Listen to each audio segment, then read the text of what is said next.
Clouds is pretty simple and it uses the Pathfinder tool. So let's open it back up. We used it earlier, and what we're going to do is use an ellipse, and we're just going to drag out an ellipse. We want white with a black outline. Now I'm doing this for speed, not niceness, so you should do it with niceness. Okay, so I'm holding Option on a Mac or Alt on a PC, and I'm dragging out so I can duplicate.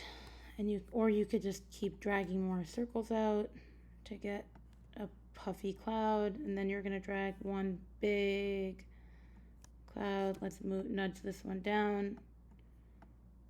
You can change how things are looking. Okay, and then we're going to select all of them by holding Shift and do this unite shape, and now we have a cloud like that. Now what you can do, you can make more clouds like this, or you can also duplicate and flip. I don't think that's as good of an idea though. I'm actually just resizing this like that. And now we can put this one underneath. I'm going to move it away.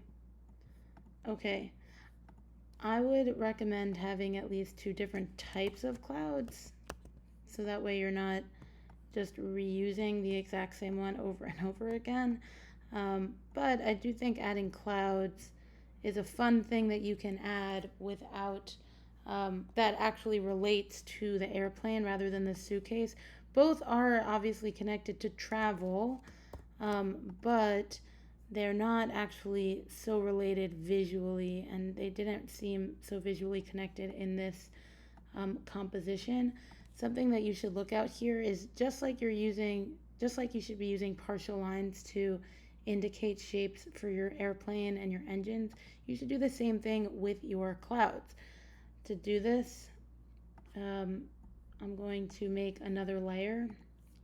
This is how you make the partial lines for your airplane in general, so you can follow these directions for that as well. But you're going to copy the shape, Command or Control C, lock layer 2, hit Command or Control F. That's going to paste it in place. Let's actually first, before we paste it, let's take the stroke away. Okay, now we're going to go on layer 3 and hit Command or Control F. Great, and let's take the stroke away. So what you have is one shape that has a fill but no stroke, and one shape that has a stroke but no fill. And now we're going to change the profile of the line to something more organic. You could do whichever one you like.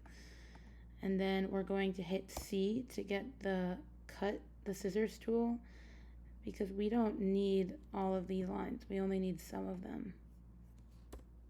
There we go. And you can make it more dramatic if you want. You can also add, let's use the pen tool. We can add like a cute little indication of more cloud material inside the cloud. I would also change the profile of that. I'm duplicating this by hitting Option. Something like this. These are just different things you could do to make your clouds more interesting. And you don't have to do clouds. I just think clouds are better than the suitcase if you're trying to make this more interesting. Your airplane, when I looked at your reference picture, actually doesn't have that much detail on it. You could definitely stand to make the detail that you do have here more precise. That will make this look a lot better. Just comparing this to this, using the correct points where smooth points where they should be smooth, and stuff like that will definitely make this better. But I think because this is so simple and there aren't so many details on it, I do think there was a good instinct to do the suitcase. But if you want to do the airplane, I think clouds are probably a better additional thing than a suitcase, just for visual clarity. And for the partial lines, you should do that to all of the clouds. I only did it for one, just for the sake of speed in this video.